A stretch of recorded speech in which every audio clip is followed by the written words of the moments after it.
ಇಂದಿರಾ ಗಾಂಧಿ ಅವರು ನಿಷೇಧ ಮಾಡಲಿಕ್ಕೆ ಪ್ರಯತ್ನ ಪಟ್ಟರು, ಅವರಿಂದ ಆಗಿಲ್ಲ. ರಾಜೀವ್ ಗಾಂಧಿ ಅವರ ಕೈಯಲ್ಲಿ ಆಗಿಲ್ಲ, ಮಲ್ಲಿಕಾರ್ಜುನ್ ಖರ್ಗೆ ಅವ್ರ ಕೈಯಲ್ಲಿ ಆಗಿಲ್ಲ.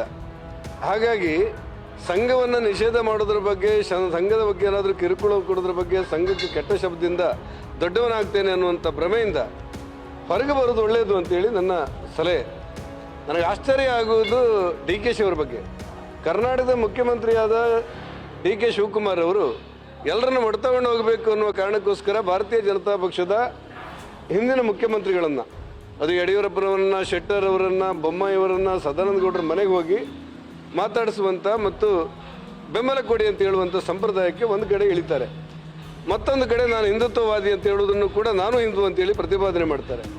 ಇನ್ನೊಂದು ಕಡೆ ಪ್ರತಿಪಕ್ಷವನ್ನು ಮುಗಿಸ್ಲಿಕ್ಕೆ, ಅದರಲ್ಲೂ ಕೂಡ ಯಾವುದೇ ರಾಜಕೀಯದ ಕಲ್ಪನೆ ಇಲ್ಲದೆ ದೇಶ ಕಟ್ಟುವಂಥ, ದೇಶ ಮೊದಲು ಅಂತ ಹೇಳುವಂಥ ಒಂದು ಸಂಘಟನೆಯಾದ ರಾಷ್ಟ್ರೀಯ ಸ್ವಯಂ ಸೇವಕ ಸಂಘಕ್ಕೆ ಅಪಪ್ರಚಾರ ಮಾಡಲಿಕ್ಕೆ ಒಬ್ಬ ವ್ಯಕ್ತಿಯನ್ನು ಗೃಹ ಮಂತ್ರಿಯಾಗಿ ಮಾಡಿದ್ದಾರೆ. ನಾನು ಡಿ ಕೆ ಶಿ ಅವರಿಗೆ ಹೇಳ್ತಾ ಇರೋದು, ನಿಮ್ಮ ಕಣ್ಣೆದುರಿನಲ್ಲಿ ಇಂಥ ಬಾಲಿಶವಾದ ವರ್ತನೆಗಳನ್ನು ನಿಮ್ಮ ಮಂತ್ರಿಗಳು ಮಾಡ್ತಾ ಇರುವಂಥ ಸಂದರ್ಭ ನೀವು ಗಮನಿಸಬೇಕಾದಂಥ ಅವಶ್ಯಕತೆಗಳಿದೆ. ರಾಷ್ಟ್ರೀಯ ಸ್ವಯಂ ಸೇವಕ ಸಂಘವನ್ನು ಕಿರುಕುಳ ಕೊಡಬೇಕು ಅಂತೇಳಿ ನೀವು ಹಿಂಬಾಲಿಸುವಾಗ ನಿಮ್ಮ ಗೃಹ ಮಂತ್ರಿ ಜವಾಬ್ದಾರಿ ಏನು? ಮಾದಕ ದ್ರವ್ಯಗಳಿಂದಾಗಿ ಇಡೀ ಕರ್ನಾಟಕ ಒಂದು ರೀತಿಯಲ್ಲಿ ಆತಂಕದಲ್ಲಿದೆ ಅಂತೇಳಿ ಮಾಧ್ಯಮಗಳು ಹೇಳ್ತವೆ, ವರದಿಗಳು ಹೇಳ್ತವೆ, ಇಂಟೆಲಿಜೆನ್ಸಿ ವರದಿಗಳು ಹೇಳ್ತವೆ.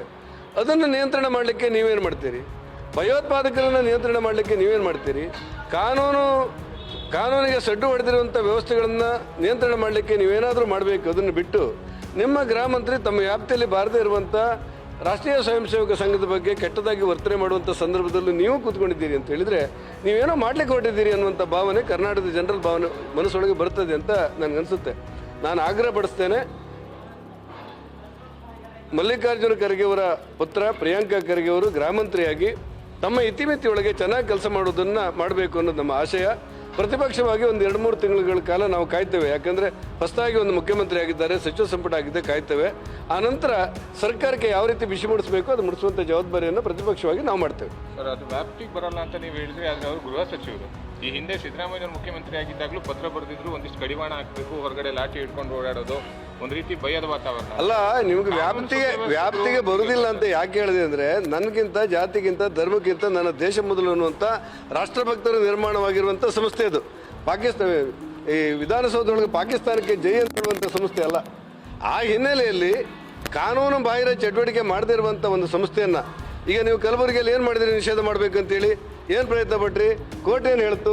ಆನಂತರ ನಿಮ್ಗೆ ಅರ್ಥ ಆಗದೇ ಇದ್ದರೆ ಅದಕ್ಕೋಸ್ಕರ ಹೇಳಿದೆ, ನೀವು ಜವಾಬ್ದಾರಿಯನ್ನು, ನಿಮ್ಮ ಹೊಣೆಗಾರಿಕೆಯನ್ನು ಪುನರ್ ಪರಿಶೀಲನೆ ಮಾಡಿಕೊಂಡು ಉತ್ತಮವಾದಂಥ ಕೆಲಸಗಳಿಗೆ ನೀವು ನಿಮ್ಮ ಶ್ರಮವನ್ನು ವಿನಿಯೋಗಿಸಬೇಕೆ ಹೊರತು ಕೆಟ್ಟ ಕೆಲಸಗಳಿಗೆ ವಿನಿಯೋಗ ಮಾಡಬಾರದು ಅನ್ನೋದು ನನ್ನ ಆಗ್ರಹ. If you like this video, ಬೇಗ ಲೈಕ್ ಮಾಡಿ, ಕಾಮೆಂಟ್ ಮಾಡಿ, ಶೇರ್ ಮಾಡಿ ಹಾಗೂ ಯೋಯೋ ಟಿವಿ ಕನ್ನಡವನ್ನು ಸಬ್ಸ್ಕ್ರೈಬ್ ಮಾಡಿ.